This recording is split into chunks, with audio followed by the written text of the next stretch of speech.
Hi, this is Max. Today I'm going to show you how I make links for Maille or chainmail if you prefer. As a disclaimer, bear in mind this is not historic. This is certainly not the best way.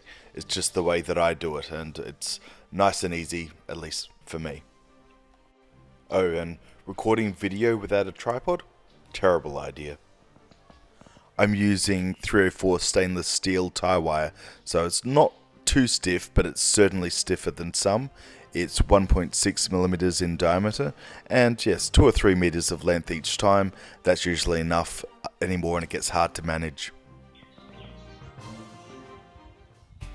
I'll show you the mandrel in detail later, but for the moment, just have a look here. I've got a rod which is attached to a cordless drill that does the spinning for me. In the rod I have a hole, and that hole is where I'll put my wire through, and that'll help lock the wire in place when I do the spinning. It'll also be on the other side of the wood that you see there. That wood is a simple U-shaped framework just made from cheap pine. My mini anvil is there just to make sure there's no pressure on the rod while I'm spinning. Before I insert the wire, I slip a little disc onto it. That's my tensioner, and you'll see how I use that a little later on. While I usually use the tension disc at the start, I've left it off here so you can see how the spinning works. I'm doing some test links here. Depending on which way the rod spins, it'll make it a left or a right-handed link, and that affects the way you put your mail together. With wire cutters rated for the type of wire that you're using, you'll need to give it a quick trim. Now, do make sure you're wearing safety goggles because it's easy for wire to go flying. Now here you can see I'm looking at what I would consider a left-handed link. That is, the left side is raised closer to you. Great if you're a left-handed person, not so good if you're right-handed. So, whichever way you are, make sure your links match. So I reversed the drill's spin, and I'm going to do another test, and this will let me know whether or not I've got everything just right for my ring size.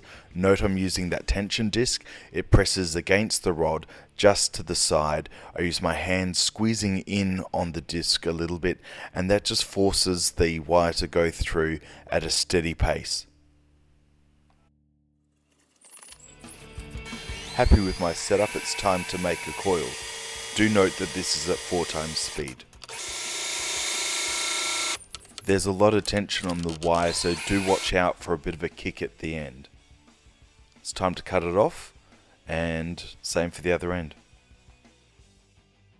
With the ends trimmed off, it's a simple matter of sliding the coil off of the rod. But don't forget all of the little bits of wire left around. It's so easy for them to fall on the ground, and if you're doing this where you might walk barefoot later, a really bad idea to let it build up. So keep clean. And here's my right-handed ring. Notice that it's got the right-hand side always facing towards me. Sometimes I don't manage to get the tension right every time, especially near the ends. It can all go, well, a little bit skew with. That's fine, easy to cut off. And I do find as well, even if I end up with a nice neat end, I always like to trim off that last bit to keep it safe. I find if I've got the tension nice and firm, then the coil will be quite springy. It won't feel loose and spongy. Right, the last step is to convert the coil into links. So what I've done is I've attached my wire cutter to a vise. That makes it a little easier, takes a little bit of wear and tear off of my wrists as I do this. I line up the edge of the link each time so I get a full circle of link when I'm cutting.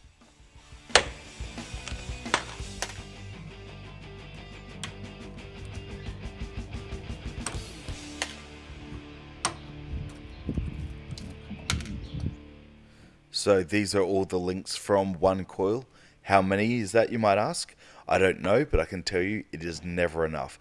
It takes an enormous number of coils and an enormous number of links to do anything with chainmail or mail. My advice, make several coils, go full industrial revolution, it makes it easier.